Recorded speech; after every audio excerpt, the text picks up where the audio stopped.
Baik, teman-teman. Kalau kita berbicara terkait riset, teman-teman, satu kunci dari seluruh riset yang harus teman-teman pahami ya, sebagai teman-teman yang baru mau mulai ke sebuah riset. Sebenarnya analoginya itu sederhananya seperti gambar ini, teman-teman. Bayangkan teman-teman itu sebagai orang yang berdiri di atas raksasa ini ya. Jadi teman-teman yang atas nih, yang saya gambarin deh. Jadi teman-teman yang ini nih. Nah, yang sini nih. Bayangkan teman-teman yang bayangkan teman-teman berdiri di atas sebuah raksasa, teman-teman.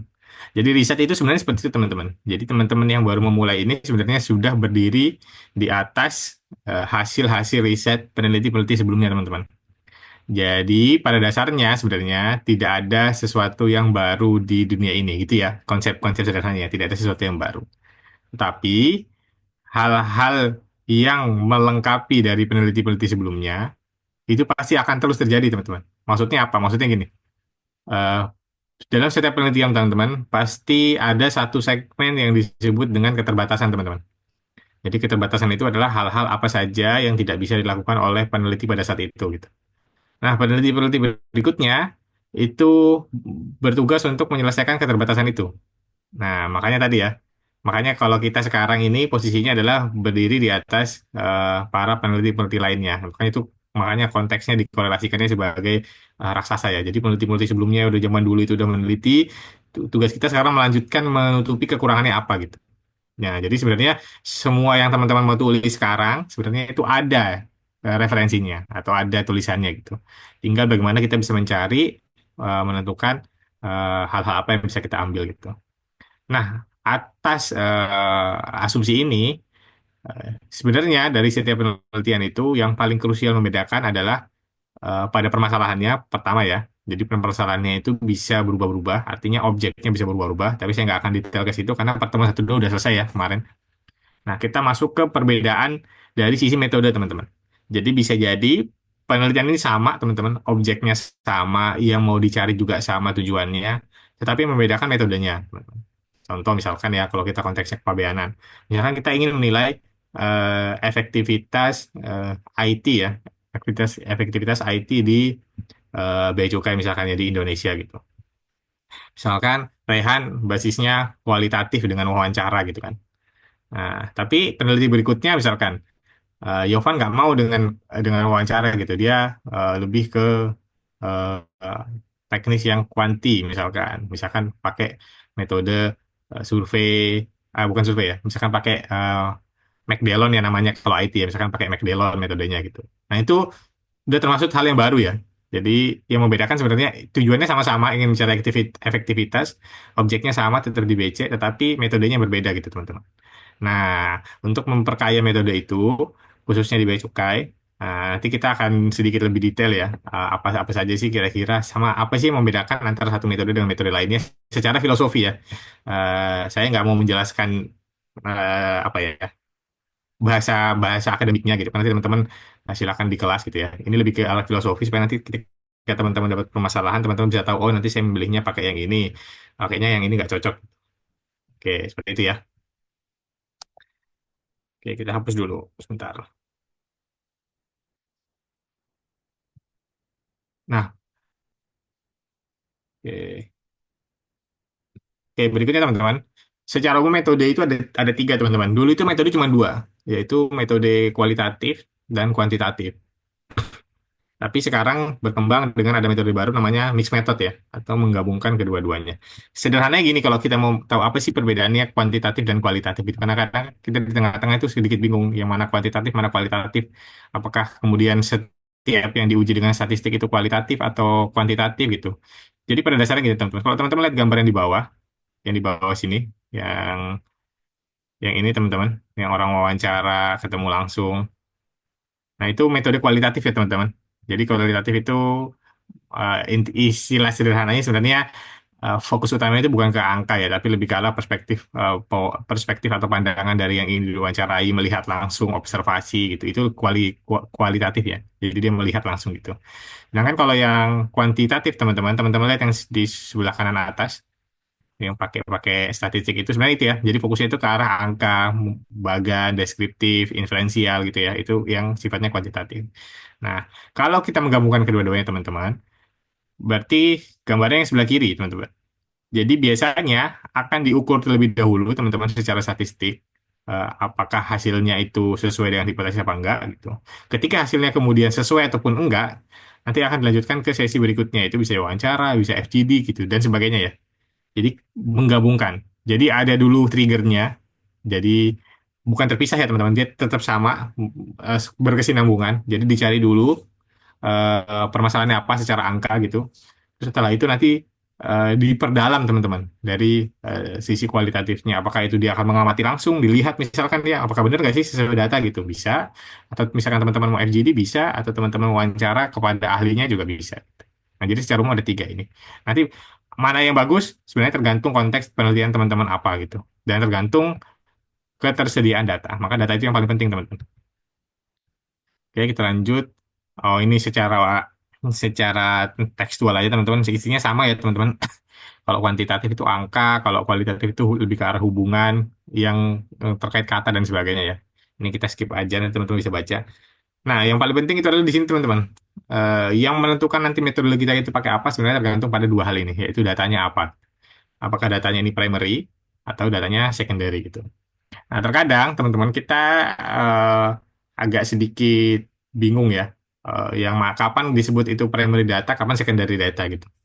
Pada prinsipnya gini teman-teman, ketika teman-teman datang langsung mencari datanya gitu, misalkan teman-teman datang ke puskesmas di daerahnya gitu, terus hari itu menghitung berapa jumlah pasien yang datang gitu. Nah, itu datanya primary teman-teman. Jadi kunci dari kata primary itu adalah teman-teman yang datang langsung ke lapangan melihat, menghitung datanya itu berarti primary. Tapi kalau teman-teman dapat datanya dari website misalkan ya, atau minta data nih teman-teman minta data misalkan ke Kementerian Keuangan atau ke Bea Cukai gitu minta data gitu. Terus dari situ datanya baru teman-teman olah gitu. Teman-teman klasifikasikan datanya teman-teman edit itu masih termasuk data sekunder ya. Jadi bukan berarti setelah datanya teman-teman edit, datanya teman-teman ubah atau teman-teman klasifikasikan jadinya primary enggak teman-teman. Jadi intinya seperti itu ya. Jadi primary itu teman-teman datang lihat langsung, terus yang secondary itu dari kantor misalkan kayak gitu. Nah, kunci menentukan metode eh, biasanya itu terkendala di sini teman-teman. Jadi teman-teman ingin meneliti yang sifatnya eh, teknis atau sifatnya baru gitu misalkan ya. Tapi ternyata datanya tidak tersedia gitu. Nah, itu jadi pertimbangan teman-teman dalam meneliti ya. Jadi pastikan nanti ketika teman-teman ini meneliti, pastikan dulu datanya itu ready. Ready-nya itu dalam bentuk apa? Apakah secondary atau primary gitu. Ketika datanya ternyata primary, teman-teman harus lihat teman-teman sanggup apa enggak gitu, secara secara effort dan juga secara finansial ya. Karena kalau peneliti-peneliti di tempat lain itu teman-teman biasanya itu ada anggaran penelitiannya gitu. Nah teman-teman kan ini nggak ada gitu kan. Di STAN kan cuma 1 juta tuh kalau nggak salah anggaran penelitiannya kalau mau masuk ke jurnal atau ke mana gitu. Tapi nggak tahu juga karena efisiensi sekarang kan. Nah jadi harus dipertimbangkan nanti ya teman-teman. Nah, saran saya sih kalau masih di tahap sekarang pakainya secondary data aja yang ready di BPS ataupun di kantor masing-masing gitu.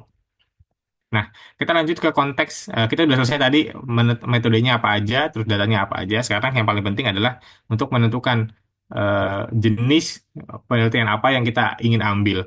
Nah, ini penelitiannya saya sempitkan ke konteksnya Bea Cukai, teman-teman, karena ini kita ranahnya di PSKC ya. Jadi pada dasarnya begini, teman-teman. Teman-teman lupakan dulu metode-metodenya, regresi, wawancara, FGD, apa dan sebagainya. Lupakan dulu, teman-teman. Kunci dari penelitian itu memastikan dulu, teman-teman teman-teman akan ada di posisi yang mana gitu sebagai peneliti. Apakah teman-teman akan menjadi peneliti sebelum kebijakan itu terjadi, atau teman-teman akan jadi peneliti setelah kebijakan yang terjadi, teman-teman? Nah, konteks sederhananya gini, kalau di Bea Cukai ya, eh, sebelum kebijakannya berlaku, contoh ya, misalkan kebijakan larangan ekspor gitu ya, misalkan. Sebelum kebijakannya berlaku, teman-teman, teman-teman memposisikan dulu dirinya sebagai apa gitu. Apakah teman-teman ingin melihat sebelum kejadian? Jadi misalkan berlakunya tanggal 10, teman-teman datang meneliti tanggal 1 gitu ya. Nah, itu yang kita sebut dengan ex ante, teman-teman. Ex ante itu yang sebelah kiri ya. Jadi teman-teman datang mengukur sebelum kebijakannya berlaku gitu. Atau sebaliknya, teman-teman datangnya tanggal 15 teman-teman. Setelah kebijakannya berlaku gitu kan. Kebijakannya tanggal 10, teman-teman datang tanggal 15. Nah, itu namanya expose gitu. Nah, kedua hal ini sebenarnya berbeda nanti untuk yang berbeda karena nanti akan menentukan metode apa yang teman-teman bisa pakai gitu. Sederhananya kalau kita lihat di gambar ya teman-teman. Sebelah kiri yang ex ante ini kita lihat ya, ini kondisi suatu suatu desa ya. Suatu desa di situ ada rumah yang bagus, bisa dilihat ya, ada rumah yang bagus, ada rumah yang jelek ya. Rumah yang bagus ini pakai batu bata, rumah jelek ini yang gubuk gitu ya. Nah, terus di situ kekeringan dan sebagainya ya.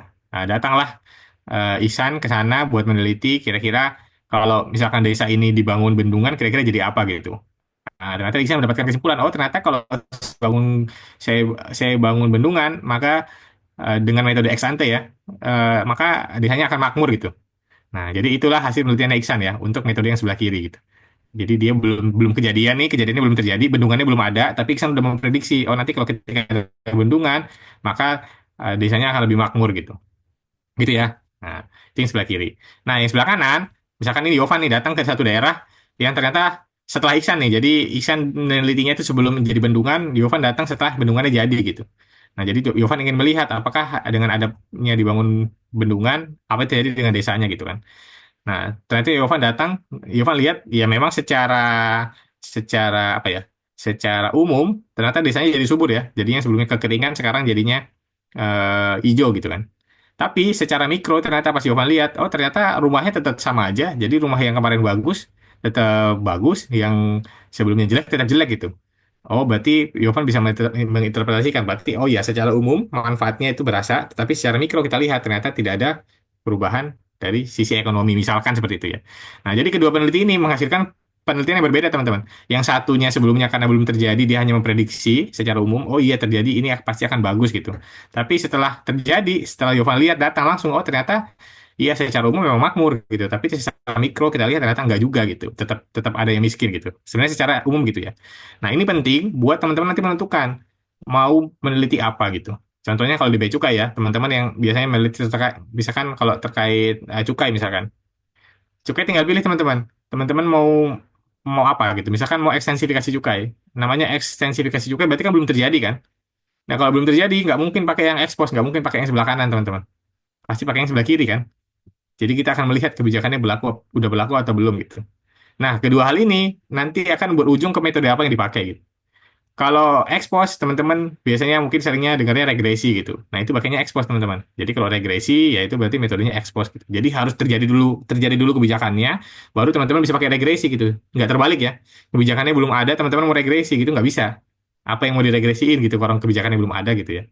Nah, tapi kalau ex ante itu kaitannya lebih erat ke misalkan input output gitu ya. Input output, terus pakai GTAP atau pakai SM gitu ya. Itu ex ante gitu. Jadi kebijakannya belum ada, tapi teman-teman memberikan sebuah apa ya, sebuah shock gitu ya, shock kebijakan untuk melihat dampak ekonominya apa gitu. Nah, gitu ya teman-teman. Jadi ketika em, apa ya, ketika nanti sudah dapat ide, dipastikan lagi teman-teman mau pakai yang metode mana, sebelum kejadian atau setelah kejadian, biar nggak salah apa ya, biar nggak salah pemahaman gitu. Nah, hari ini kita bahas yang gampang dulu, yang expose, yang apa ya, yang kebijakannya udah ada, terus kita mau lihat apa apa dampaknya gitu. Kita pakai yang kanan dulu gitu. Yang kiri besok karena agak panjang. Oke, nah saya perkecil lagi, yang expose-nya kita pakai yang paling sederhana dulu ya, yang diajarkan di kampus nanti. Yaitu kita pakai regresi, teman-teman. Nah, kalau kita berbicara regresi, teman-teman, pada intinya adalah regresi itu kita ingin mencari dari beberapa variabel, dari beberapa hubungan data, kita ingin lihat pengaruhnya apa gitu. Udah itu aja sebenarnya yang kita lihat. Tapi yang bikin berbeda adalah kita harus tentukan teman-teman modelnya itu apa yang dipakai di regresinya. Karena regresi kan banyak ya. Jadi di regresi itu kalau yang teman-teman pelajari di kampus nanti mungkin cuma sampai data panel. Tapi masih masuk kategori yang sederhana lah regresinya, masih normal lah. Tapi nanti kalau teman-teman udah mulai advance ke arah penelitian, regresi itu jenisnya banyak teman-teman. Ada regresi difference in difference, ada regresi first difference, ada regresi discontinued in time, ada regresi logit dan lain-lainnya. Banyak ya regresi itu, tergantung teman-teman mau apa ya, mau menelitinya apa gitu. Nah, ini sebagai contoh aja, modeling itu banyak teman-teman. Metode regresi itu banyak, seperti yang di layar ini ya. Nah, kan kita bingung nih mau milih yang mana gitu. Jadi kita pakai yang paling sederhana aja gitu. Nanti untuk konteks hari ini kita pakai yang paling sederhana aja gitu. Nah, itu mungkin secara apa ya, saya menjelaskannya hanya secara sekilas, secara umum, sejarah filosofinya aja. Nanti teman-teman kalau mau mendalami lagi lebih detail gimana sih teorinya gitu, misalkan gimana sih apa ya, perspektif akademiknya gitu. Nanti teman-teman bisa baca bukunya. Bukunya itu udah saya upload juga di link ya, teman-teman bisa baca detailnya atau bisa ke teman-teman yang udah belajar di kampus gitu. Itu mungkin kalau secara akademisnya itu nanti bisa lebih detail ya. Ini saya lebih ke arah praktikalnya aja. Oke, sampai sini dulu teman-teman karena kita mau habis ini mau praktik nih. Ada yang mau ditanyakan dulu mungkin?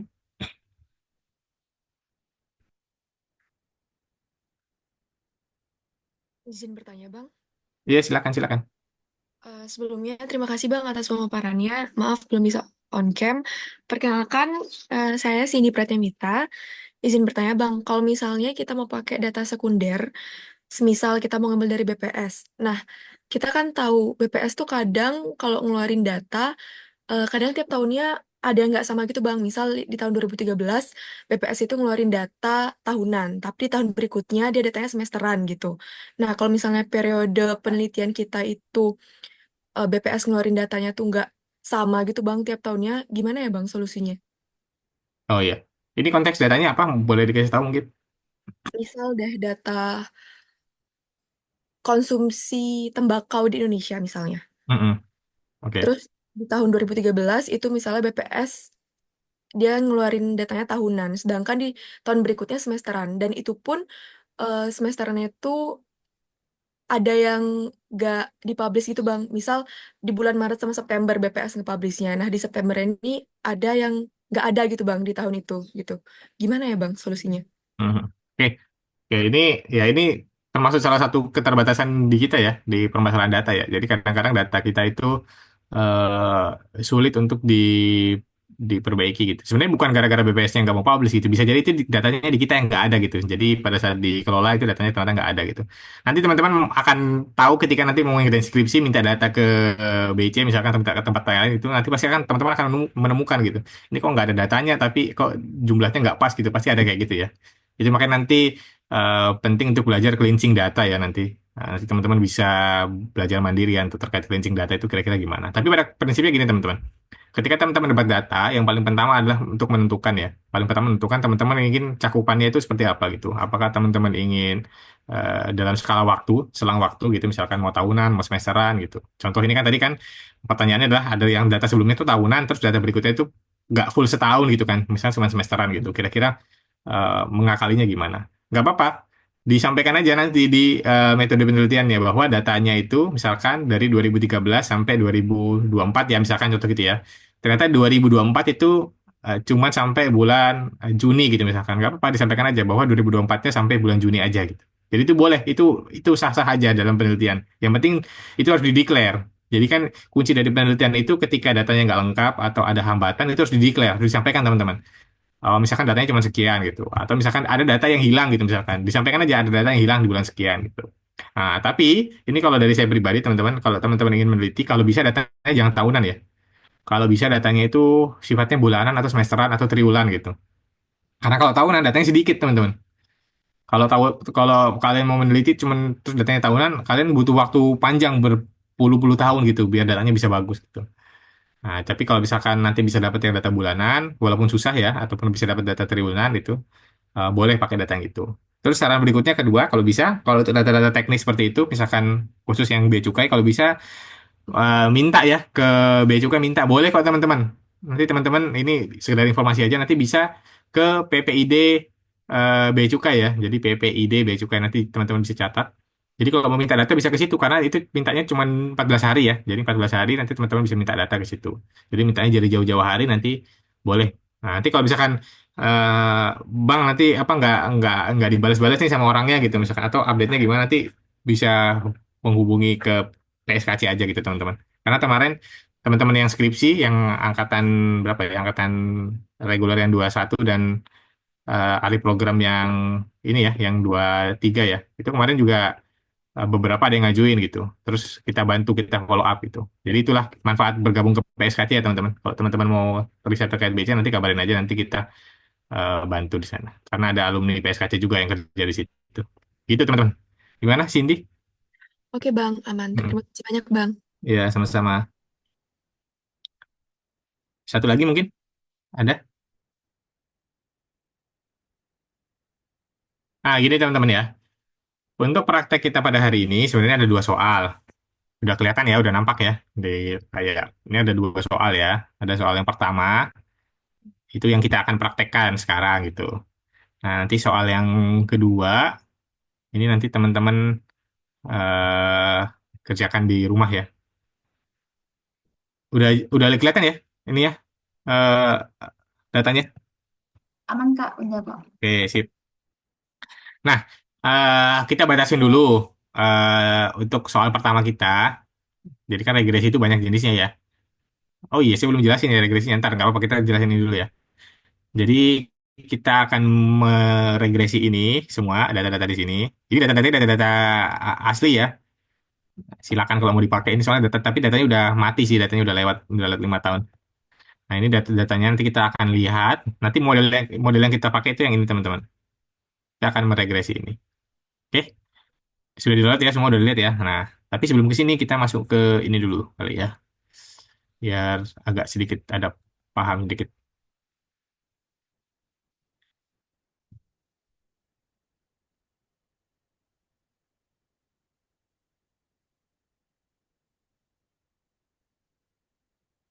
Oke, saya mau masuk ke sini dulu teman-teman biar teman-teman ada gambaran umum. Jadi gini teman-teman, kalau untuk penelitian yang menggunakan statistik atau yang kuantitatif, sebenarnya ada dua jenis ya. Ada yang deskriptif, ini yang biasanya teman-teman pakai ini dari SMP atau SMA, rata-rata, median, modus gitu. Nah, tapi kita nggak pakai yang ini ya. Ini kan ya maksudnya udah sering dipelajari gitu. Kita mau berikutnya teman-teman, yaitu yang sifatnya inferensial. Jadi inferensial itu sederhananya adalah statistik yang digunakan untuk mencari hubungan-hubungan ya. Jadi hubungan-hubungan data, hubungan-hubungan variabel, hubungan-hubungan peristiwa. Nah, itu kita pakainya inferensial, teman-teman. Nah, inferensial sendiri itu nanti kebagi dua lagi, teman-teman. Ada yang parametrik, ini yang bawah sini. Ini yang akan kita pelajari nanti. Dan juga yang non parametrik, teman-teman. Perbedaannya apa? Perbedaannya sederhananya adalah kalau yang parametrik itu biasanya datanya normal memenuhi uji asumsi gitu. Kalau non parametrik itu yang di luar itu ya. Jadi biasanya data-data survei atau data-data prediksi. Nah, itu pakainya non parametrik. Itu beda cara pengujiannya. Nah, itu nggak dipelajarin di kita. Nah, nanti kalau teman-teman kuliah statistik baru dipelajarin gitu. Tapi kalau kita nggak pelajarin, kita fokus yang bawah aja teman-teman. Itu yang parametrik. Nah, kuncinya yang parametrik itu wajib memenuhi uji asumsi ya. Jadi uji asumsi itu ada 6 biasanya. Ada normalitas, homokedastisitas, autokorelasi, multi, linearitas, sama satu lagi ada eksogenitas gitu. Tapi khusus buat kita praktek pada hari ini, kita pakai 4 aja ya. Jadi dari nomor 1 sampai nomor 4 ya yang kita pakai. Jadi normalitas, homokedastisitas, autokorelasi, multi, kolinearitas. Pertanyaannya adalah kenapa harus diuji seperti ini gitu. Saya mau kasih sampel gini teman-teman. Jadi teman-teman di suatu daerah, suatu desa ingin menguji apakah orang baik itu berhubungan dengan kekayaan gitu. Jadi kalau misalkan dia kaya, dia baik gitu ya. Contoh ya, kalau dia kaya itu dia baik gitu. Nah ternyata di desa itu memang semuanya baik teman-teman. Jadi yang nggak baik cuma satu, si 99-nya baik gitu. 1%-nya itu nggak baik, 99%-nya itu baik gitu. Nah, kalau teman-teman uji secara statistik, teman-teman, mau dia kaya ataupun enggak gitu, dia hasilnya akan tetap selalu baik gitu. Kenapa? Karena sampelnya itu bentuknya itu condongnya ke kanan gitu. Nah, sedangkan penelitian itu harus sifatnya umum, teman-teman. Nah, karena dia sifatnya harus umum, maka gambarnya itu harus apa? Bukan gambarnya ya, harusnya sebaran datanya itu harusnya merata gitu. Jadi kalau misalkan yang baik itu banyak, yang nggak baik juga harus banyak gitu. Sebenarnya sederhananya memahaminya gitu ya. Supaya kita bisa tahu apakah benar nih dia baik itu eh, karena kaya gitu atau misalkan dia tidak baik karena tidak kaya gitu atau dan sebaliknya gitu ya, jadi sederhananya memahaminya gitu ya, makanya kenapa harus diuji asumsi harus normal dan sebagainya kayak gitu teman-teman. Kalau misalkan teman-teman menguji penelitian semuanya itu condong ke kanan atau condong ke kiri, nanti hasilnya akan condong ke kiri dan ke kanan gitu. Nah itu kan kurang bagus sebenarnya secara statistik itu, makanya itu alasannya kenapa harus diuji asumsi gitu. Nah, yang paling sederhana nanti teman-teman akan pelajari kalau di statistik itu adalah uji beda. Jadi uji beda itu adalah untuk apa ya? Untuk melihat aja ada beda atau enggak gitu. Misalkan apakah ada perbedaan antara Yovan dan Ihsan gitu. Udah sampai situ aja. Jadi Yovan dan Ihsan berbeda, udah selesai gitu. Kalau itu namanya uji beda gitu. Nah, kalau korelasi teman-teman, teman-teman akan melihat apakah ada hubungan ya. Apakah bukan hubungan ya? Apakah berkorelasi nih antara Yovan dan Ihsan gitu. Jadi cuman sampai ke arah situ ya. Jadi Yovan dan Ihsan berkorelasi gitu. Atau Yovan dan Ihsan tidak berkorelasi gitu. Udah stop. Kita tidak lebih dalam. Nah kalau regresi yang akan kita pelajari pada hari ini, dia akan lebih dalam teman-teman. yaitu sampai kepada titik di mana apakah Jovan bisa mempengaruhi Ihsan gitu, dan sebaliknya apakah Ihsan bisa mempengaruhi Jovan gitu. Nah, ini berbeda dengan korelasi, teman-teman. Kadang-kadang kita bingung ya, apa sih perbedaannya kok sama-sama aja kelihatannya gitu. Nah, kalau korelasi tadi, teman-teman, dia cuma sampai ke apakah kedua hal ini berhubungan apa enggak gitu. Apakah Yovan dan Ihsan itu berhubungan gitu. Udah, selesai. Tapi kalau dia regresi, dia akan lebih detail melihat apakah dari hubungan itu ada pengaruh Yovan ke Ihsan gitu, atau adakah pengaruh Ihsan ke Yovan gitu. Nah, itu ya yang akan kita pelajari ya. Nah, regresi itu ada dibagi jadi tiga jenis ya. Jadi yang sederhana, dimaksud sederhana itu karena variabelnya itu cuma satu, teman-teman. Jadi variabel bebasnya itu cuma satu gitu. Kalau dia berganda, nah itu lebih dari satu gitu aja ya sebenarnya cara memahaminya. Nah, kalau regresi lain-lain ini nanti kita nggak belajar di sini, nanti di sesi-sesi yang lain. Oke, jadi kita cuma perlu mencari tahu itu untuk melihat apakah kemudian hipotesis kita bahwa Yovan mempengaruhi Isan itu benar apa enggak gitu. Udah gitu aja, teman-teman, cara mencari mencari regresi itu. Kalau nggak benar berarti kita sampaikan bahwa berarti H1-nya ditolak gitu misalkan. H1 diterima gitu misalkan berpengaruh gitu. Tapi kalau nggak berpengaruh berarti gagal tolak H0 gitu. Oke, secara umum pengantarnya seperti itu. Nah, di regresi itu ada banyak jenisnya. Ada regresi yang time series sifatnya. Time series tadi itu yang ditanyain sama Cindy ya. Jadi yang ditanyain sama Cindy itu tadi lokusnya satu atau tempatnya satu, tapi tahunnya banyak, teman-teman. Misalkan teman-teman mau meneliti apa ya? Misalkan teman-teman mau meneliti pengaruh kebijakan bea keluar dari 2019 sampai 2024 gitu misalkan. Nah, itu yang berbeda itu waktunya aja, teman-teman, dari 2019 sampai 2024 gitu. Nah, itu namanya time series. Nah, kalau cross section dia itu tempatnya banyak tapi waktunya itu satu. Contohnya apa? Misalkan teman-teman mau menguji dampak kebijakan bea keluar di 2024 terhadap penerimaan di berbagai kantor di Bea Cukai gitu. Jadi tahunnya sama, cuma 2024, tapi kantornya banyak, teman-teman. Jadi ada Bea Cukai Bea Cukai A, Bea Cukai B, Bea Cukai C gitu. Nah, itu perbedaannya ya. Kalau tadi yang satunya itu kantornya cuma satu, misalkan Bea Cukai A aja, tapi waktunya panjang gitu. Nah, kalau yang cross section, waktunya itu cuma 1 tahun, tapi lokusnya banyak, kantornya banyak gitu. Nah, sedangkan kalau data panel, teman-teman, itu kita gabungin, teman-teman. Jadi waktunya panjang, tempatnya juga banyak gitu. Nah, nanti PR-nya, teman-teman, itu yang data panel. Nah, tapi saya jelasinnya yang time series gitu. Kan kalau desain kadang-kadang kayak gitu ya. Yang jelasin dosennya yang gampang, tapi nanti PR-nya susah gitu kan. Nah, kita sekalian praktekkan aja di sini. Oke, lanjut. Kita langsung aja ya ke statanya. Semoga tercapai ya seluruh prosesnya. Kalau nggak tercapai, ada rekaman videonya kok, nanti teman-teman bisa nonton. Oke, kita masuk ke konteks soalnya dulu. Jadi teman-teman, ini adalah salah satu jenis apa ya? Salah satu jenis model yang biasanya digunakan untuk mengevaluasi kebijakan di bea cukai ya. Namanya itu gravity model, teman-teman. Nanti teman-teman bisa nyari ya. Jadi gravity model itu pada intinya adalah kita melihat apakah kerjasama perdagangan antar negara itu menguntungkan nggak sih buat kedua belah pihak gitu. Cara tahu menguntungkan apa enggaknya diukur dari nilai ekspor, teman-teman. Nah, makanya kita lihat yang modelnya. Jadi kalau kita lihat modelnya di sini, teman-teman, jadi inilah model ekspor Indonesia ke India gitu ya. Jadi model ekspor Indonesia ke India gitu. Nah, dengan adanya FTA itu ini ya, yang poin 7 ya, variabel dummy mewakili perjanjian AIFTA gitu. Nah, ini yang ini ya, dummy AIFTA. AIFTA itu ASEAN India Free Trade Agreement ya. Apakah dengan ada perjanjian kerjasama antara Indonesia dan India, apakah akan menaikkan ekspor Indonesia gitu ya, teman-teman? Konteks memahami rumus-rumus ini, ya, ini apa sih rumus-rumus ini gitu. Caranya gitu ya. Jadi apakah ekspornya akan berpengaruh ketika ada ini? Apakah ketika ada FTA gitu ya. Nah, tapi untuk melengkapinya kan nggak mungkin ya FTA itu tidak dipengaruhi oleh berbagai aspek. Pasti dipengaruhi dong. Misalkan di sini dipengaruhi apakah GDP Indonesia itu berpengaruh apa enggak gitu. Apakah GDP India itu berpengaruh apa enggak gitu. Dan berikutnya adalah ini konteks dalam perdagangan itu kan penting melihat ongkirnya berapa ya. Jadi kalau teman-teman mau beli, misalkan mau Shopee Food gitu kan, nah pasti teman-teman lihat tuh ongkirnya berapa sih. Kalau misalkan semakin jauh kan semakin mahal ya, logikanya kan begitu kan. Nah, sebenarnya sederhananya gini teman-teman, kita mau lihat apakah kalau dengan ongkosnya semakin mahal itu berpengaruh nggak sih terhadap ekspor gitu. Gitu ya. Nah, nanti kalau teman-teman ini Kak, ini teori dari mana? Nanti teman-teman bisa cari sendiri ya. Kita nggak bahas ke teorinya, kita ke praktikalnya aja. Intinya udah dikasih modelnya seperti ini. Nah, teman-teman diminta menguji apakah benar terjadi seperti yang diharapkan gitu. Nah, di sini ada berbagai jenis data, teman-teman. Ada ini Y tahun, YQ ini quarter ya, tahun quarter.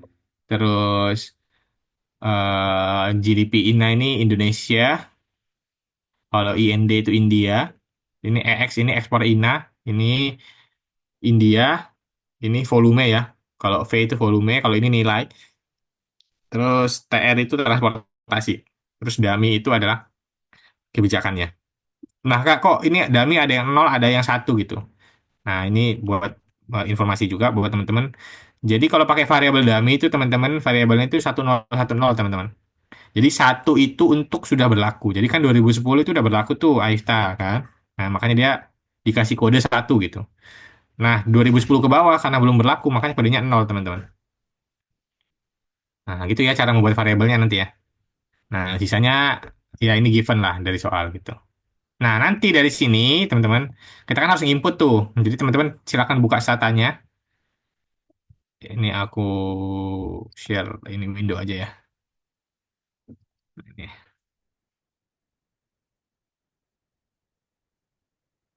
Oke, sudah terlihat. Nah, teman-teman, ini statanya udah kelihatan belum, teman-teman? Udah ya?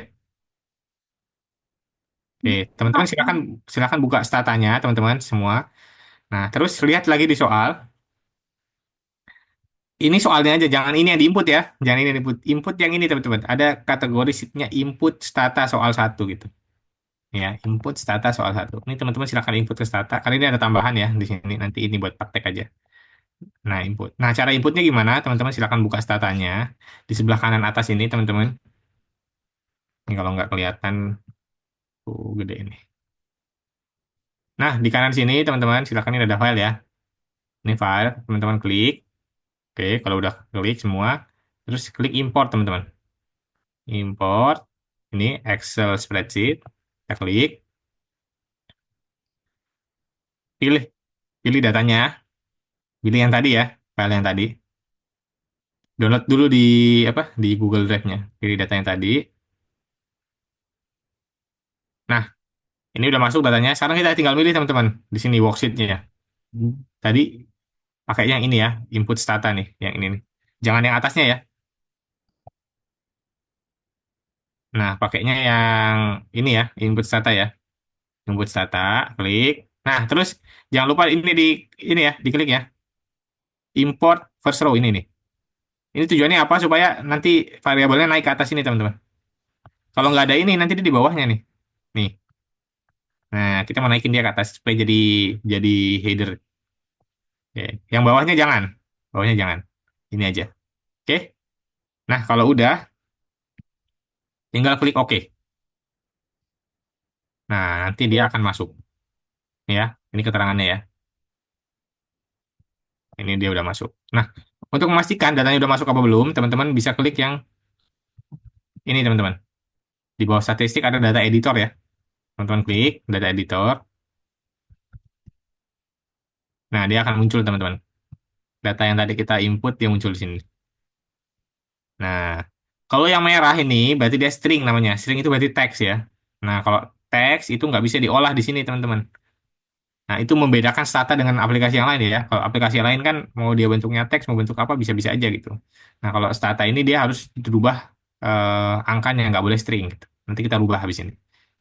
Oke, sudah masuk semua? Kalau ada yang kendala, Kak, nggak bisa bilang ya, biar nggak ketinggalan. Langsung langsung open mic aja. Atau kalau ada yang mau nanya di tengah-tengah langsung tanya aja ya. Nah, ini agak panjang nanti kalau di terakhir nanti kelupaan. Oke, udah nih misalkan. Nah, tadi eh, saya udah bilang ya, dia itu nggak bisa kalau datanya itu ada yang string gitu. Makanya kita harus ubah ya, kita harus bentuk datanya gitu. Nah, satu lagi, di Stata ini dia nggak bisa otomatis membaca yang mana data tahun, yang mana data kuarter gitu, nggak bisa. Jadi kita harus buat, teman-teman. Jadi kita harus buat data itu tahunnya berapa aja gitu. Nah, cara membuatnya, Nah, ini banyak sekali caranya ya. Ini referensi aja buat teman-teman khusus buat data ini. Nanti teman-teman bisa klik di sini di komen. Jadi rumusnya adalah generate. Ini kayak coding ya. Ini kalau teman-teman suka coding sama ya. Ini generate. Generate itu artinya kita mau membuat generate. Terus kita membuat variabel namanya y quarter ya. Quarter kan dok. Pertanyaannya kok y quarter Kak? Ya karena kita datanya bentuknya tahunan dan bulanan. Tahunan dan triwulan gitu ya. Jadi namanya y quarter. Terus sama dengan ini rumus bawaannya dari Stata, Teki ini time quarter. Tadi kita mulainya datanya 2000 berapa? 2005 kan? Masukin datanya 2005. Terus Q1, masukin Q1, tutup kurung, tambah, nanti ini N min 1 gini. Nah ini dapetnya dari mana? Ini udah dari statanya ya. Dari statanya emang kayak gini gitu. Jadi nanti patokan kita seperti ini. Oke? Jadi tinggal di enter aja. Nah, kalau kita udah enter kayak gini, dia nggak ada merah-merah, berarti dia berhasil, teman-teman. Berarti kita udah bisa membuat variabel yang baru ya. Nah, kalau kita lihat nanti di sini, nah dia udah ada variabel barunya, teman-teman. Ini ada year quarter nih. Jadi dia udah ada year quarter ya di sini. Oke. Nah, sekarang kita akan membentuk yang mana data apa ya? Yang mana data tahun, eh, yang mana data tahun, yang mana data yang bukan tahun gitu. Tujuannya adalah untuk mengetahui ini data time series atau data panel gitu ya. Nah, tapi sebelumnya kita format dulu apa? Kita format dulu ya kuartalnya ya. Jadi format. Tadi kan masih tulisannya masih angka ya. Biar jelas nih. Jadi kita format, rumusnya itu format sama ambil lagi variabelnya quarter, y quarter, persentase, terus TK ya. TK ini maksudnya tadi time quarter kita enter. Nah, nanti ini berubah teman-teman datanya. Jadi datanya akan berubah nih, ya kan? Nih, ini udah berubah kan jadi 2006 Q4, 2007 Q2 gitu. Tadi kan masih masih angka ya, masih 100 berapa dan sebagainya gitu. Nah, kita mau berubah ke sini. Nah, variabelnya udah jadi, sekarang tadi kita masuk ya. Jadi, langkah pertama di Stata adalah kita harus melakukan state bentuknya itu apa? Apakah datanya itu time series atau data panel gitu. Karena ini time series, jadi dia rumusnya ini ya, TS set ya. TS itu artinya T itu time, S-nya itu series. Jadi time series set gitu ya bahasanya ya sebenarnya artinya. Jadi time series set. Terus tadi yang mana variabel time seriesnya ya quarter ya. Y quarter. Nah, kalau udah ini bisa diikutin ya. Kalau udah Y quarter tinggal di enter. Nah, nanti bisa lihat.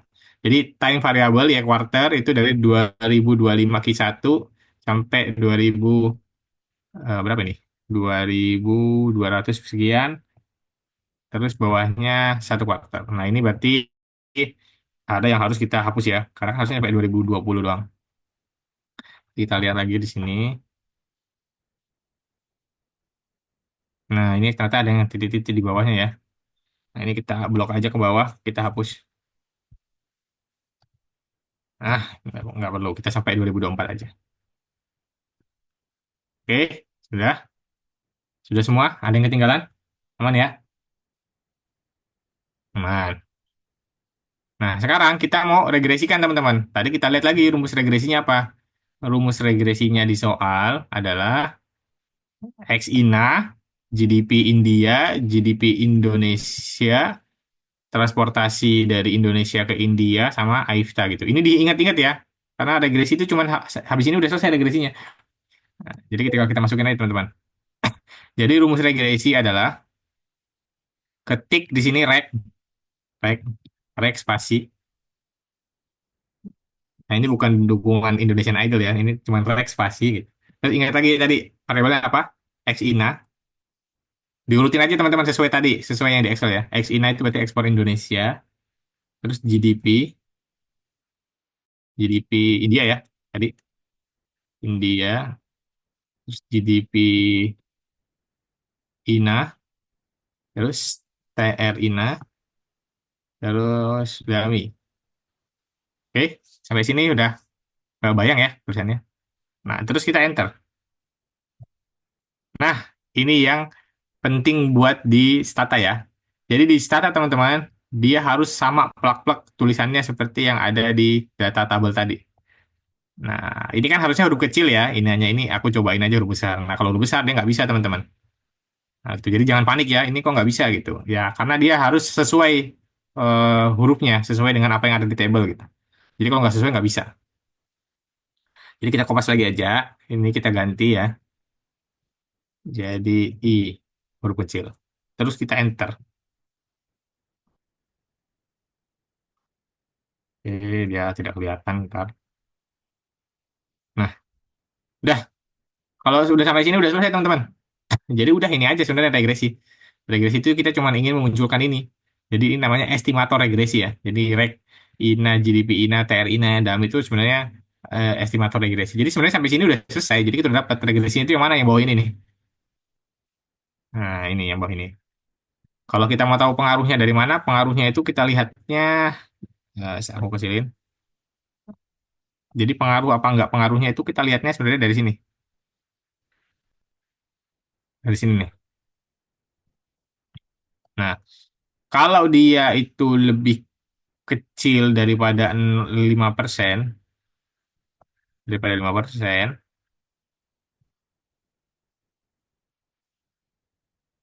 nah 5%, berarti dia berpengaruh signifikan teman-teman. Jadi kalau pada konteks soal di sini yang di bawah 5% kan cuma ini ya, cuma dummy ya. Nah, berarti kesimpulannya sebenarnya kita dapatkan bahwa variabel AIFTA ini atau perdagangan Indonesia apa Free Trade Agreement Indonesia ASEAN ini Indonesia ASEAN ASEAN India ini berpengaruh terhadap ekspor Indonesia gitu aja sih teman-teman sebenarnya regresi itu udah selesai sampai sini. Sedangkan variabel lainnya GDP INA, GDP Indonesia, terus transportasi itu nggak berpengaruh gitu. Udah selesai sebenarnya regresinya udah sampai sini aja. Nah, tapi teman-teman harus ingat bahwa apakah data ini memenuhi uji asumsi atau tidak nih? Nah, itu pertanyaan kita. Makanya tadi kita harus uji asumsinya. Nah, ini kan kita belum uji nih. Nah, habis ini baru kita uji, teman-teman. Caranya memang harus diregresikan dulu. Oke, kita hapus dulu.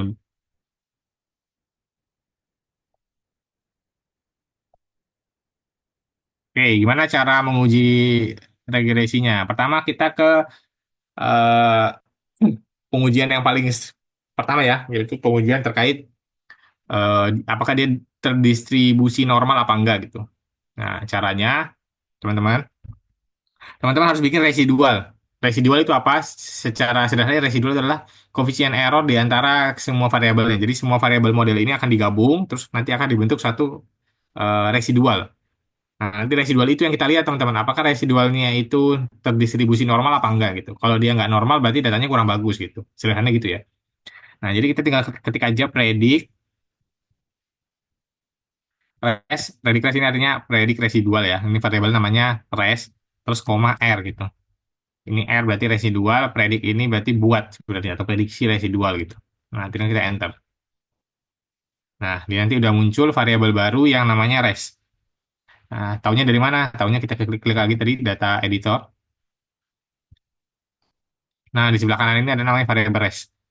Oke, tadi kita bentuk ya, predik res. Nah, nanti di antara angka-angka ini teman-teman kita akan lihat ini terdistribusi normal apa enggak nih angka-angkanya nih. Oke, gitu ya. Oke, kalau udah teman-teman, tinggal kita uji aja eh, pakai salah satu pengujian data normalitas ya, yaitu rumusnya ini S will terus tadi pakai variabelnya res. S will ini kepanjangan dari Shapiro-Wilk ya. Ini nama nama metodenya gitu. Nah, tinggal kita klik aja. Nah, dia udah muncul. Nah, tadi teman-teman, kalau dia estimator yang atas ini, yang atas, sebentar, yang estimator, kita kan lihatnya tadi ini ya, dia kan di bawah 0,05 ya. Kalau dia di bawah 0,05 atau di bawah 5%, dia berarti signifikan gitu. Nah, kalau uji asumsi kebalikannya ya, dia harus di atas 0,05 atau harus di atas 5%. Kalau dia di atas 5%, berarti dia terdistribusi normal gitu untuk pengujian ini. Nah, ini kan udah di atas 5% ya. Nah, berarti dia terdistribusi normal. Udah gitu aja sih teman-teman cara cara mengolahnya gitu. Jadi kita udah dapat nih, ternyata dia terdistribusi normal gitu. Jadi udah clear. Nah, kan kalau terdistribusi normal kan gampang ya ngerjainnya. Nah, kita mau coba kalau nggak terdistribusi normal biar agak beda aja gitu ya. Nah, jadi biar agak beda teman-teman, kita akan bentuk regresi baru. Kita ini dulu ya, kita batasin dulu. Oke, jadi kita mau ke segmen berikutnya kalau nggak normal. Ini data tidak normal. Oke, ini contoh aja ya. Ini contoh aja untuk data tidak normal biar teman-teman ada bayangan.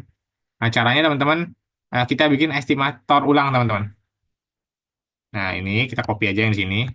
Ini aku cuma mau nunjukin aja ya kalau nggak normal itu gimana sih kira-kira gitu. Nah, kita ganti kita ganti X ina-nya jadi X ina 1 ya. Tadi aku udah siapin satu data yang nggak normal. Jadi ini tadi harusnya X ina aja kita ganti X ina 1 ya. Nah, terus kita enter. Oke, ini udah ada datanya. Sama berikutnya kita predik res dulu lagi. Predik res tapi resnya res 2 ya. Karena tadi kan res 1 udah ada tuh. Jadi sekarang res 2 ya. Res 2 terus kita klik R. Oke, residualnya udah ada. Sama kita uji sekarang. Let's sweep res 2. Kita akan lihat apakah dia terdistribusi normal apa enggak. Oh salah tulisannya. Res 2. Nah, kita udah lihat. Nah, kita lihat ya teman-teman perbedaannya. Kalau yang data sebelumnya tadi, yang atas, dia kan memenuhi ya. Dia kan 0,07 tuh yang ini. Yang ini kan, dia kan 0,07 nih. Nah, ini berarti normal datanya. Nah, tapi bawahnya nih, tapi bawahnya kita lihat, dia itu nggak normal ya, karena dia 0,00 gitu. Nah, ini nggak normal nih. Nah, berarti ada masalah nih di datanya gitu. Nah, tugas kita berikutnya adalah untuk mencari tahu kira-kira kesalahan datanya itu di mana gitu. Nah, ini yang kita sekalian pelajarin hari ini kita akan belajar menormalisasi data ya. Jadi biar sekalian dapat semuanya. Oke, untuk normalisasi data teman-teman, yang pertama harus kita lakukan adalah kita harus mencari tahu ya kira-kira data yang aneh atau data yang error itu ada di mana sih gitu. Nah, kalau di buku yang tadi udah diupload ke Drive itu, sebenarnya ada 3 metode untuk menormalisasi data. Yang pertama adalah melakukan transformasi data, teman-teman. Jadi datanya kita ubah. Jadi ini namanya transformasi, berarti kan mengubah kan. Jadi nah itu sederhana gitu. Jadi datanya akan kita ubah dari datanya yang bentuknya satuan biasa, nanti akan kita ubah menjadi logaritma bentuknya ya. Itu namanya transformasi data. Nah, yang kedua adalah menghapus data outlier, teman-teman. Jadi kita akan mencari tahu nanti data outliernya itu yang mana gitu. Kalau cara pertama nggak bisa, kita pakai cara kedua untuk menghapus outlier. Nah, cara ketiga teman-teman, kalau dua-duanya udah nggak bisa dipakai, jadi data outlier udah dihapus, terus data apa udah ditransformasi masih nggak bisa, berarti kesimpulan terakhir adalah menghapus variabel ya. Jadi variabelnya nggak kita pakai gitu. Oke, nah kita akan pelajari satu-satu hari ini, ketiga-tiganya ya. Oke, kita pertama pakai yang prinsip pertama dulu, transformasi data ya. Jadi kita akan mencoba mentransformasikan datanya ke bentuk logaritma, teman-teman. Nah, cara taunya gimana? Teman-teman bisa klik ladder variabel y-nya aja, karena y-nya yang kita ubah tadi kan. Jadi x ina 1. Kita akan lihat yang mana yang bisa diubah gitu ya. Atau pakai metode apa cara kita mengubahnya ya. Nah, nanti dia akan menghasilkan data seperti ini teman-teman. Transformation, formula. Nah, kita akan lihat mana yang probability-nya itu mendekati 0,05 teman-teman. Nah, yang paling mendekati kan ini ya, 0,033 ya. Berarti datanya akan kita transform ke bentuk logaritma gitu. Gitu cara membacanya ya. Nah, kalau misalkan nanti ternyata yang paling mendekati itu yang bentuknya square root atau akar, nah berarti kita transformasinya ke bentuk akar gitu. Nah, ini kebetulan karena yang eh, terdekat ke 0,05 adalah bentuk logaritma gitu. Jadi caranya sama, tadi kayak tadi generate ya. Generate, tapi kita singkat aja jadi bentuknya gen. Generate, terus nama variabelnya kita tulis log log x ina 1, oke, sama dengan ini rumusnya ya, berarti logaritma dalam kurung dari variabel x ina 1 gitu caranya ya. Kalau dia udah berubah jadi warna biru kayak gini teman-teman, berarti benar rumusnya. Kalau dia nggak warna biru berarti salah ya. Nah, kayak gitu. Nah, kalau udah tinggal kita enter. Nah, nanti kita akan dapat variabel x ina dalam bentuk logaritma. Tahu cara tahunya dari mana? Kita lihat aja kayak tadi. Nah, ini dia. Udah ada ya x ina. Oke, teman-teman kalau bingung langsung tanya ya, jangan sampai kelewat nanti eh, sayang kalau kelewat. Oke, kita udah dapat bentuk logaritmanya. Nah, berikutnya tinggal kita regresiin lagi kayak tadi teman-teman. Sama, kita bikin estimatornya. Caranya kita kopas aja biar gampang. Terus tinggal kita tambahkan log di depan sini. Log garis. Nah, gini. Kalau udah sesuai ini, teman-teman, boleh silakan ditulis dulu. Kalau udah tinggal kita enter. Nah, kita dapat estimator yang baru ya. Kita dapat estimator yang baru. Sama seperti cara sebelumnya, kita klik lagi untuk residual, berarti predik res 3 sekarang. Terus koma R gitu ya, untuk tempat S ini ya. Nah, R-nya udah ada, sekarang tinggal kita uji normal apa enggak. Jadi X will res 3. Terus kita enter.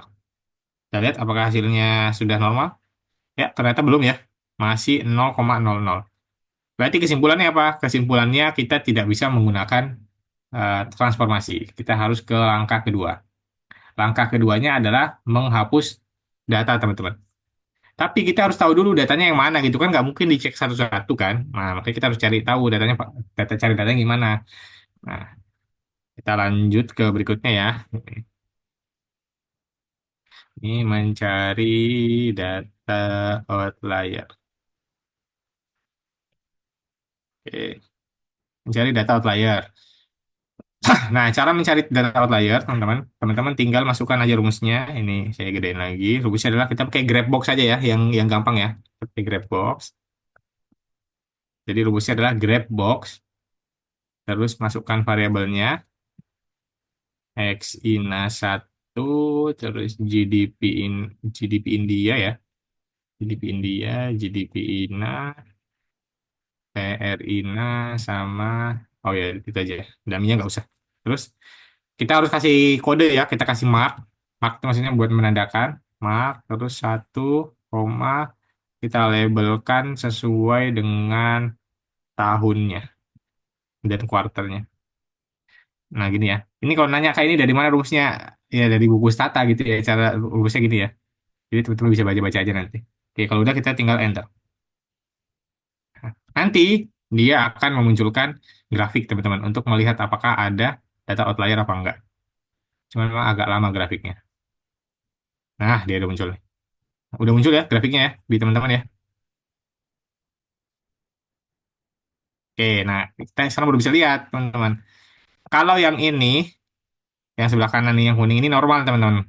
Karena semua datanya ada di antara garis ini dan garis bawahnya ya. Berarti data di sini ini normal nih. Begitupun yang ini ya. Ini juga normal nih.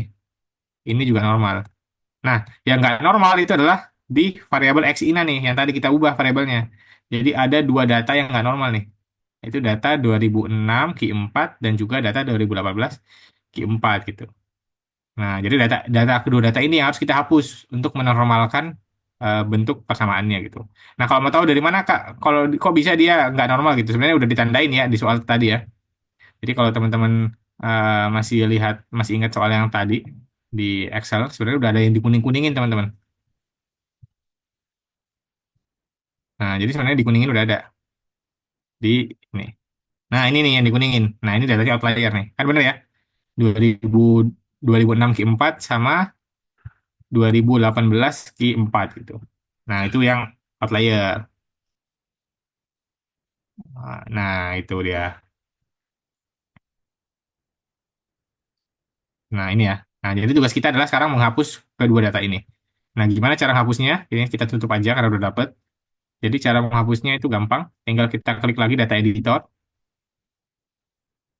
Kita cari, ini 2026 Q4 kan kita blok. Terus kita klik kanan, terus data, terus drop select data gitu ya. Drop select data. Tinggal kita klik. Oke, are you sure? Ya, hapus satu. Terus kita mau hapus yang 2018 Q4. Sama caranya, tinggal kita klik, klik kanan, data, terus kita drop select data. Oke, sudah hapus dia ya, karena udah terhapus. Nah, kalau udah, kita ulangin lagi langkahnya seperti yang awal tadi ya. Kita regresiin ulang. Jadi kita masukin lagi variabelnya. Nah, kalau untuk yang ini teman-teman nggak perlu lagi pakai logaritma ya, karena kan kita udah hapus datanya itu di data awal kan. Jadi logaritmanya kita hapus karena tadi gagal ya. Jadi kita pakai yang biasa aja variabelnya. Dan kita tinggal klik enter. Udah muncul. Sekarang kita bentuk lagi predict crash 4. Karena ini pengujian keempat ya. Pengujian kita keempat, terus sama dengan koma R. Kita bentuk.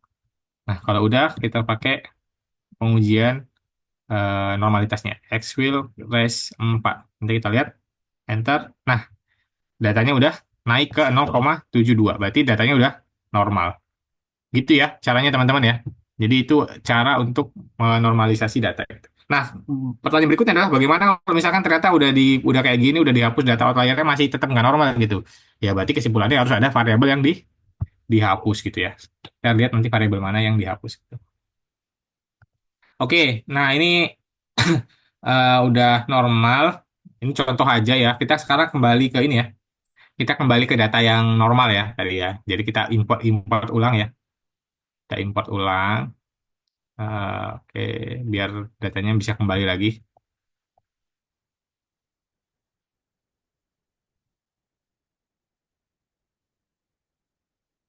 Ya, kita import soal satunya. Jangan lupa first row. Oke, ya nggak apa-apa datanya hilang. Oke, udah masuk soalnya. Terus kita kembali ke awal tadi teman-teman. Kita kopas aja ini tiga-tiganya.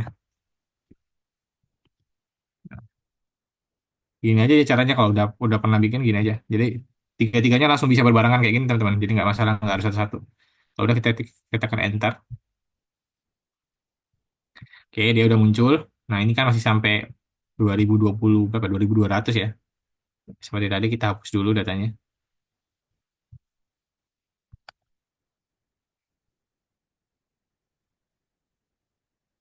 Oke, sudah. Nah, kalau udah, tinggal kita lanjutkan ke pengujian estimasinya ya. Jadi kayak tadi, tetap sama. Tarik, X in, X INA, GDP India, GDP INA, TR INA, Dami ya. Udah, tinggal kita enter. Nah, kalau udah muncul kayak gini, ini data yang awal tadi kita ready crash lagi, ready crash dengan R. Oke, kita coba lagi uji asumsinya ya, biar pasti. Nah, dia udah normal ya. Pasti normal ya, tadi kan normal ya. Oke, nah kalau udah sampai sini teman-teman, kita lanjut ke pengujian berikutnya teman-teman, yaitu uji heterokedastisitas ya. Jadi heterokedastisitas ini adalah untuk melihat aja sebenarnya hubungan antar variabel independennya itu dia residualnya itu homogen atau enggak gitu. Kalau dia nggak homogen, berarti dia nggak bisa karena ada bias nanti gitu ya pengertiannya sebenarnya. Nah caranya tinggal kita rumusnya itu ini ya estat ya. Estat itu berarti establish head test karena kita menguji hetero test ya head test. Terus tinggal klik enter aja. Nah, nanti dia akan muncul nilai head test-nya 0,8065. Berarti dia memenuhi uji asumsi heterokodasisitas gitu ya. Intinya dia harus di atas 0,05 ya untuk yang pengujian asumsi ini. Berkebalikan dengan uji signifikan yang di atas. Tuh. Nah, ini kita udah dapat nih head test-nya. Kebetulan dia normal gitu. Nah, pertanyaannya Kak, kalau nggak normal gimana? Nah, ini masalahnya di sini ya. Jadi kalau normalitas tadi kita masih bisa ngakalin teman-teman. Kalau head test ini kalau udah sampai kita udah ngakalin terus nggak bisa, ya berarti variabelnya harus dikurangin gitu ya. Nah itu memang dia ada apa ya? Ada resiko di situ lah. Jadi kesulitannya. Oke. Jadi itu buat buat gambaran ke teman-teman aja. Kalau misalkan nanti ketemu soal-soal seperti ini, salah satu caranya adalah itu menghapus ini ya, menghapus variabel gitu. Nanti kalau teman-teman mau uji sendiri pakai variabel yang x ina satu, pasti nanti head test-nya dia ini tidak memenuhi, gitu ya. Tapi itu salah satunya adalah menghapus variabelnya gitu.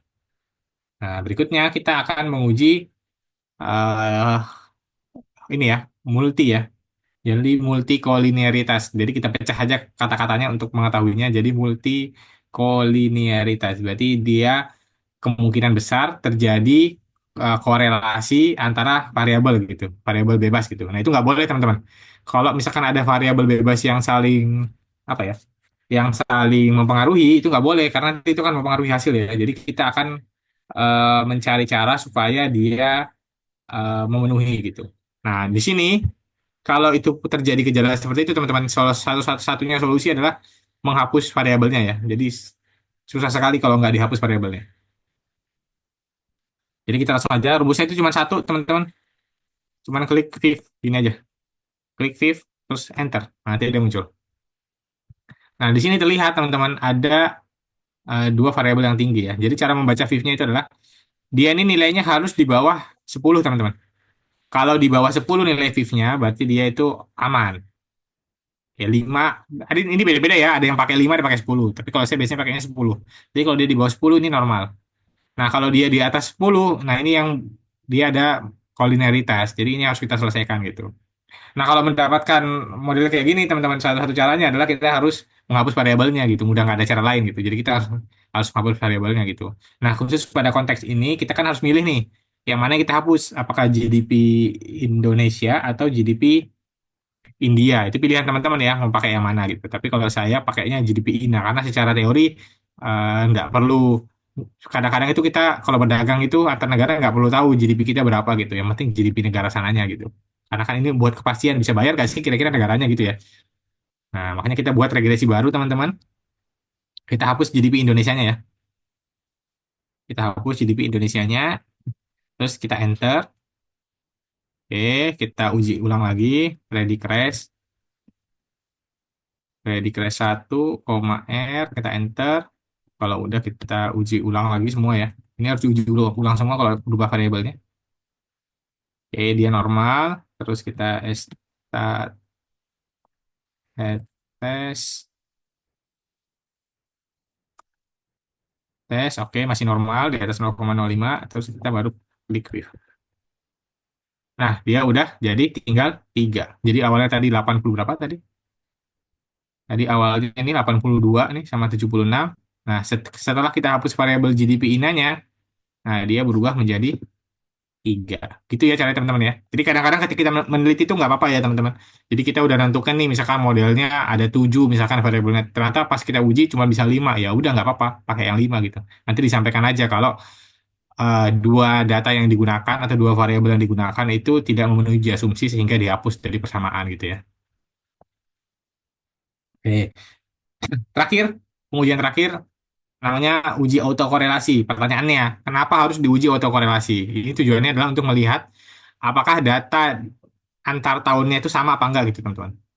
Sederhananya gini, kalau teman-teman mau menguji gitu ya, terus data 2019 sama data 2020 itu mirip atau sama gitu. Ya berarti dia nggak perlu diuji gitu kan datanya sama gitu, ngapain diuji gitu ya. Nah ini tujuannya sebenarnya buat itu ya teman-teman, untuk melihat apakah ada korelasi antar tahun gitu. Kalau terjadi korelasi antar tahun datanya bisa bias teman-teman. Nah jadi gitu ya. Nah jadi rumusnya sama kayak yang head test ya, tapi ini stat metodenya itu Godfrey ya, Bruce Godfrey. Jadi dia disingkat Godfrey gini tulisannya ya, stat B Godfrey gitu. Kita enter. Kita kecilin. Nah, kita lihat ya. Hasilnya tidak memenuhi uji asumsi ya, teman-teman. Karena dia di bawah 5% kan. Sedangkan kan syaratnya harus di atas 5%. Nah, khusus untuk case ini ada caranya untuk mengakalinya, teman-teman. Ini kita punya cara untuk mengakalinya. Jadi karena ini terkait korelasi, jadi kan hubungan antar waktu kan. Jadi caranya adalah ini, kita akan mengubah urutan ininya ya. Kita akan mengubah urutan datanya gitu. Jadi kita akan sort datanya nanti berdasarkan kuarternya gitu. Supaya apa? Supaya dia memenuhi autokorelasi gitu. Nah, caranya gimana gitu? Nah, kita lihat sini. Jadi data awal kita itu kan urutannya berdasarkan tahun ya. Tahun sampai bawah, terus per kuarter gitu.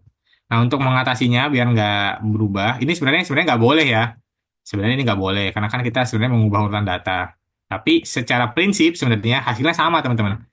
Gitu, ini buat mengakalin aja. Ini trik. Kalau misalkan eh, teman-teman nggak bisa ya nanti. Nah, jadi caranya kita filter, teman-teman. Kita filter. Nah, kita kita di sini kita sort ya. Kita sort dari kecil ke besar. Nah, jadi kita urutin semua Q1 duluan. Jadi Q1 semua duluan, baru Q2, baru Q3, baru Q4 gitu ya caranya ya. Nah, kalau udah kita save.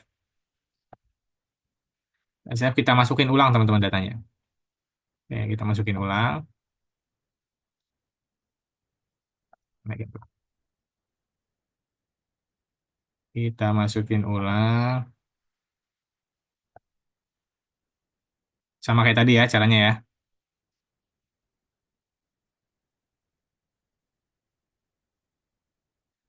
Input. Oke, kita enter. Nah, dia udah masuk. Kita kembali lagi ke atas tadi. Kita generate.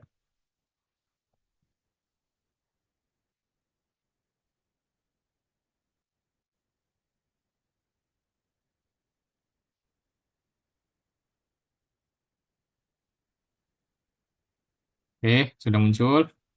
Oh, nanti kopas-kopas aja ya dari atas ini teman-teman rumusnya. Nah, ini kita drop. Oke, dia udah ke drop. Terus kita ulangin lagi ya regresinya. Tapi ingat, kita nggak perlu pakai variabel yang GDP Indonesia ya, karena kan tadi udah kita hapus tuh. Jadi kita nggak usah pakai. Kita klik yang ini. Terus kita ulangi lagi, predict, res, koma R. Oke, terus kita uji dia normal apa enggak.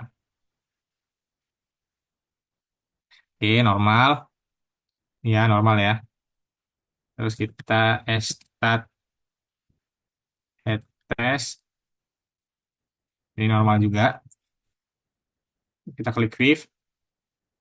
Viv-nya juga oke. Terus baru terakhir kita stat be good pray ya. Tadi kan kita udah rubah ya. Kita udah ubah urutannya. Harusnya dia normal. Nah, oh belum normal kan teman-teman. Berarti kalau pakai urutan apa? Urutannya masih kayak tadi berarti dia belum normal. Nah, berarti kita harus cari kira-kira yang kita urutin apalagi gitu ya biar dia bisa normal. Oke, kita buka lagi teman-teman berarti yang tadi berarti ini gagal kalau pakai urutan ini kita gagal. Kita ganti berarti urutannya. Ini kita kembalikan. Oke. Nah, sekarang kita ganti yang kita urutin adalah X inanya ya. Jadi X inanya kita urutin dari besar ke kecil. Kecil ke besar. Nah, gini. Kita coba lagi ya nanti. Terus kita uji. Nah, ini harus satu-satu ya. Kalau pengujiannya ya, nggak bisa langsung gitu. Ini harus satu-satu gitu.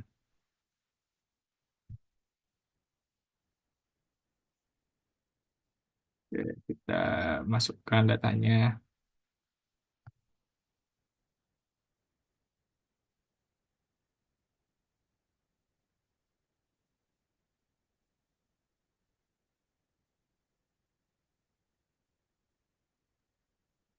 Oke, dia udah masuk.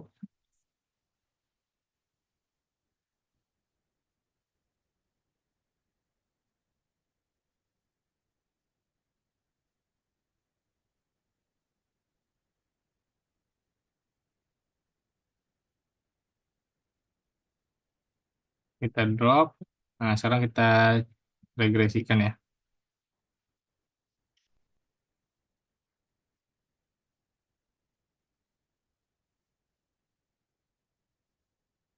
Sekarang kita regresikan. Variable x ina not found.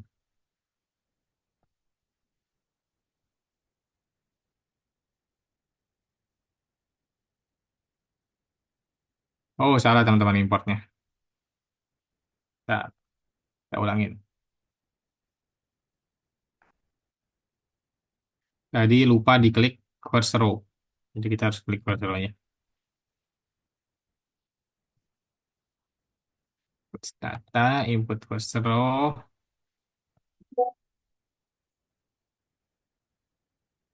Oke.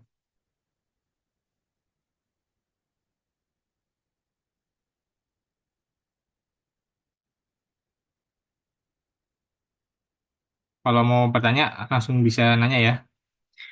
Bang, izin Bang mau Ya, tanya. silakan.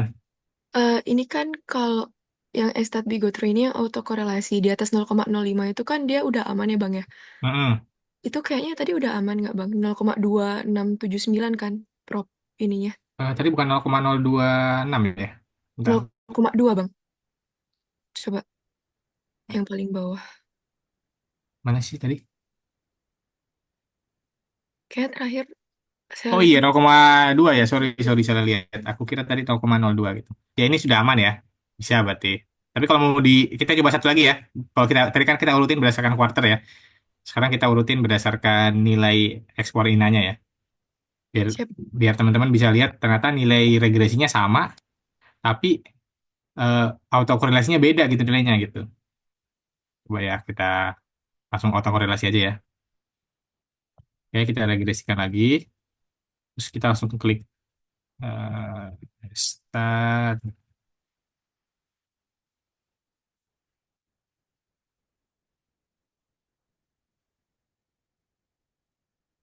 Salah, sorry, sorry. Belum di residual. Nggak perlu. Nah, ini contohnya teman-teman ya. Jadi ketika kita tadi mengujinya itu pakai, ini kita salah satu dari atas ya. Dari sini, ini. Kalau kita mengujinya tadi berdasarkan urutan tahun, ternyata dia dia itu tidak memenuhi autokorelasi ya. Terus kalau kita ubah tadi urutannya berdasarkan quarter, dia memenuhi. Terus kalau kita ubah lagi urutannya berdasarkan apa? Berdasarkan nilai ekspor dari Indonesianya, dia tidak memenuhi lagi gitu. Jadi gitu ya teman-teman sebenarnya. Jadi sebenarnya perkara autokorelasi ini sebenarnya perkara urutan urutan nilai aja gitu sebenarnya. Tapi kalau kita lihat regresinya sama hasilnya teman-teman. Contoh nih, kita lihat. Di sini lihat di angkanya diingat-ingat ya, 0,277, 0,75 dan 0,00 ya. Dihafalin ya. Nanti sama teman-teman sama hasil di atasnya. Nih sama. 277, 75, 00, ininya juga sama gitu kan. Koefisiennya juga sama. Terus kita uji lihat lagi di atasnya yang tadi yang pertama. Nih sama juga ya. 277, 75 ininya juga sama gitu. Jadi sebenarnya kesimpulannya apa? Sebenarnya kesimpulannya masalah autokorelasi ini adalah perkara pengurutan data aja teman-teman.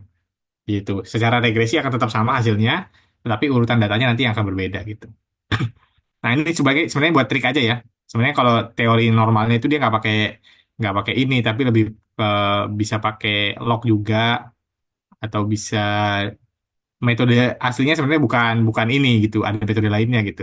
Tapi ini untuk mempermudah aja gitu daripada harus pakai metode yang normalnya gitu, mendingan pakai yang ini, tinggal diurutan aja datanya. Oke, paling itu teman-teman. Gimana ada pertanyaan? Sih Kak, Ini, mau ya silakan silakan Ces. eh, itu Kak yang pertama itu bukan masalah pengujiannya sih. Mau tanya terkait cara ngitungnya itu apa namanya? Kalau nggak salah dulu tuh waktu kelas tuh kan ada teman yang pakai gravity model.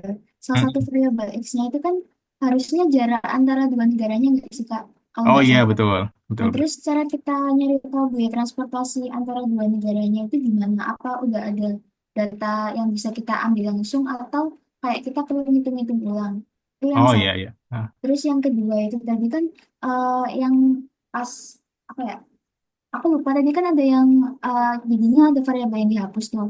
Tapi kan Hmm. sebelum kita nguji kita nggak tahu kan kalau bakal ada variabel dihapus. Berarti kan waktu pengembangan hipotesis kan masih ada hipotesis tuh, misal kayak GDP Indonesia berpengaruh terhadap ekspor Indonesia kayak gitu.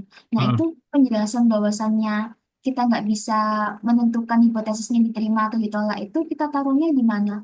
Dijelasin waktu apa namanya waktu pembahasan apa yang hasil penelitian yang masih hasil uji statistik itu penjelasannya. hmm, hmm, Terus eh, yang terakhir itu yang masalah itu Kak, yang autokorelasi tadi kan jadinya kita ngurutin gitu kan. Yang pertama tadi kan dari yang kuarternya, terus yang kedua kan pakai yang ekspor Indonesianya. Jadi hmm. misal ekspor Indonesia itu masih kena autokorelasi itu urutan selanjutnya itu kita bebas ke variabel X-nya gitu Kak. Jadi urutannya yang kuarter, terus variabel Y, terus variabel X gitu ngurutinnya. Terus sih Kak Hmm. yang mau kita kasih. Oke, sip. Pertanyaan ketiga dulu ya dari belakang ke depan ya. Jadi kalau pertanyaan ketiga benar, Ses. Jadi sebenarnya urutan itu bebas ya, mau apa aja yang diubah gitu. Tapi biasanya normalnya itu yang dirubah kuarter ya. Kuarternya dulu dirubah, terus kalau udah baru ekspor inanya gitu yang dirubah. Atau mau variabel lain juga boleh dirubah gitu. Jadi intinya bagaimana cara kita supaya kita nggak perlu pakai transformasi di situ. Karena kan rumus aslinya itu bukan itu teman-teman. Rumus aslinya itu susah ininya ngerjainnya. Karena dia nggak pakai harus pakai logaritma sama ada tambahan lain kan. Pakai pakai ln kalau nggak salah ya satunya itu.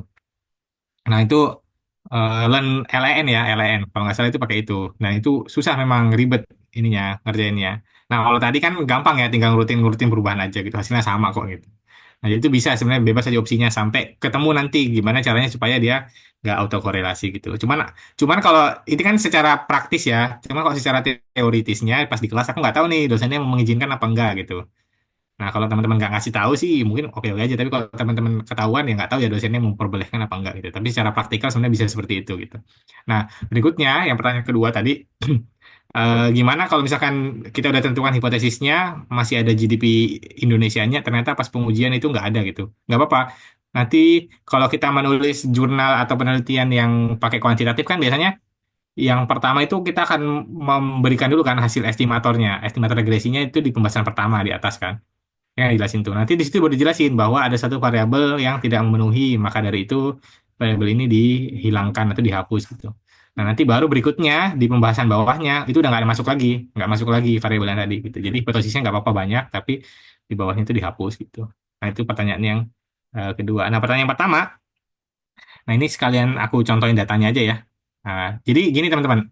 Jadi gravity model itu kan sebenarnya dasar hukumnya itu berdasarkan rumus teman-teman yang anak IPA mungkin masih ingat ya, yang SMA-nya IPA itu ada namanya rumus gaya kolom teman-teman. Masih ingat nggak rumus gaya kolom teman-teman? Masih ingat ya? Yang gaya sama dengan eh, koefisien K terus Q1 kali Q2 per R kuadrat. Masih ingat nggak teman-teman? Nah, aku bukain sini aja deh biar belum ini ya share screen ya. Bentar, kita buka share screen. Eh, nah, udah kelihatan ya teman-teman. Oke, kita buka sini ya, rumus kolom. Nah, ini teman-teman, ingat kan pasti ini kan SMA-nya ini pasti ada kan rumus ini kan, ingat kan? Ini lupa kelas 3 apa kelas 2 ya belajarnya ya. Nah, ini jadi sebenarnya dari rumus kolom ini sama orang ekonom itu ditransfer ke gravity model sama rumusnya sama. Cuman yang membedakan adalah di atas ini key-nya ini muatan positif dan muatan negatifnya diganti jadi GDP negara A dan GDP negara B gitu. Di atas ini di Q1 Q2-nya. Nah, R kuadratnya ini kan ini jarak ya. Jadi kan jarak antara dua muatan gitu kan. Nah, sama si ekonom diasumsikan bahwa ketika dua negara itu jaraknya jauh, maka semakin jauh jaraknya, maka akan semakin kecil gayanya gitu teman-teman. Contoh lah kalau teman-teman gini ya. Jadi di di stan itu ada Tomoro yang di depan kampus sama ada Tomoro yang agak jauh ya, yang di Taman Menteng itu kan. Kira-kira teman-teman kalau mau mau beli itu lebih tertarik beli di mana? Lebih tertarik beli di Tomoro depan kampus atau Tomoro yang di Jalan Menteng gitu? Pasti yang depan kampus kan, karena lebih deket kan. Jadi konsepnya gitu teman-teman. Jadi semakin dekat jaraknya, maka gaya tarik perdagangannya itu akan lebih tinggi gitu.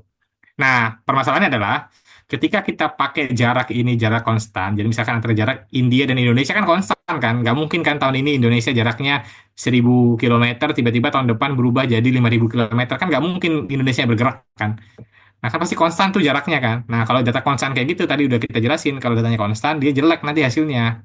ya kan nggak bisa dipakai lah kalau dari kemasan. Makanya kita cari alternatif lain. Kira-kira apa sih yang mempengaruhi variabel jarak gitu? Apa sih yang mengurangi orang ketertarikan gitu? Oh, ternyata gini, kalau jaraknya itu semakin jauh, itu biasanya ongkos kirimnya makin mahal gitu. Jadi kita akan mencari kira-kira ongkirnya berapa gitu. Dan ongkir itu tiap tahun berubah-berubah gitu. Nah, itulah yang dijadikan dasar gitu, teman-teman. Nah, jadi pertanyaan berikutnya adalah seperti ini. Gimana cara kita mencari ongkir gitu? Berapa sih ongkir dari Indonesia ke India gitu kan? Sebenarnya konteksnya kan. Nah, data ongkir itu sebenarnya ada di BI, teman-teman. Jadi data ongkir itu ada di BI. Jadi kita buka BI ya. Bank Indonesia. Kita klik.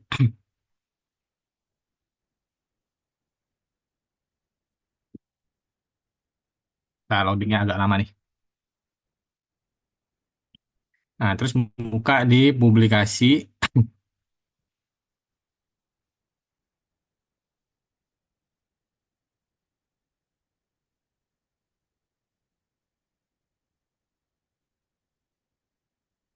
Publikasi statistik ya. Nih, statistik ekonomi dan keuangan ya.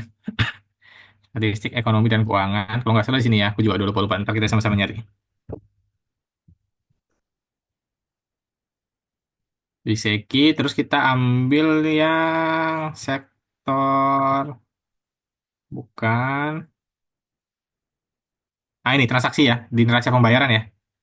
Neraca pembayaran, teman-teman bukan neraca yang ringkasan aja, ini PDF-nya aja, kita bukanya. Barang. Di sini nanti ada, nah ini dia, ada ekspor nih teman-teman. Mana barang-barang, barang ini, barang ekspor nih. Jadi sebenarnya di sini kita bisa lihat, apa ya, bisa lihat nilai ekspornya itu berapa neraca yang buat ekspornya. Sebentar, di sini bukan ya. Bentar, bentar, bentar, bentar. Kita coba baik dulu.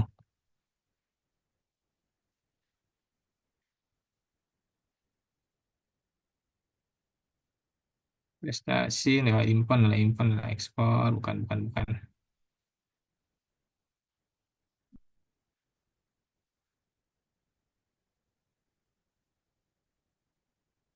Berarti transaksi berjalan yang barang. Nah, ini sorry, tadi salah ya. Nih, kita ke sini teman-teman. Di sini ada transportasi harusnya. Sebentar.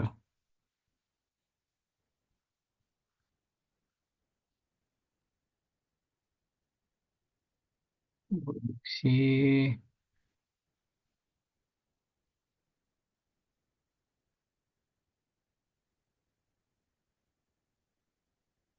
Nggak ada ternyata. Ntar back kita back dulu. Ya kadang-kadang gini ya. Kadang-kadang lupa nih kalau udah lama nih nggak dicari tahu nih. Nah, ini nih transportasi nih ada. Jadi di jasa ya. Jadi transaksi berjalan jasa. Nanti teman-teman lihat di sini ada transportasi nih.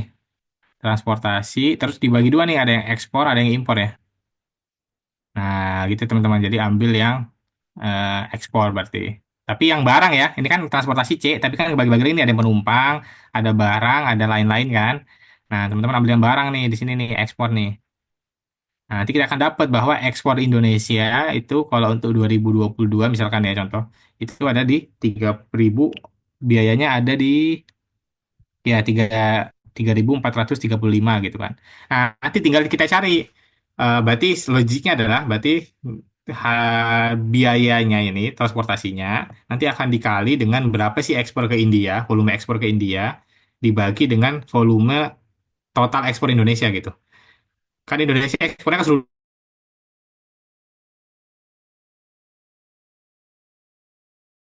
nilainya misalkan ekspor ke India 10 nih. Ekspor secara internasional ada 100 gitu. Jadi ekspor India dibagi ekspor seluruh negara. Jadi 10 dibagi 100 kali dengan 3.000 ini gitu. Dapatlah nanti, oh jadi nilai transportasi yang dibiayai adalah 1/10 dari totalnya gitu buat ke India gitu cara cara dapat datanya. Tinggal kita one by one aja gitu.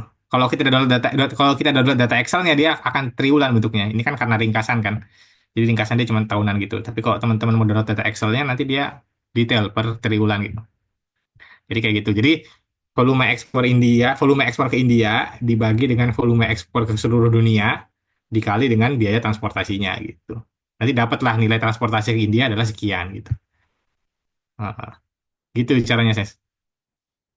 Berarti manual ya Kak kalau yang biaya transportasinya gitu. Manual harus dikerjain dulu, Oke. terpisah. Heeh. Siap, makasih Kak. Oke, sama-sama. Gimana yang lain, teman-teman?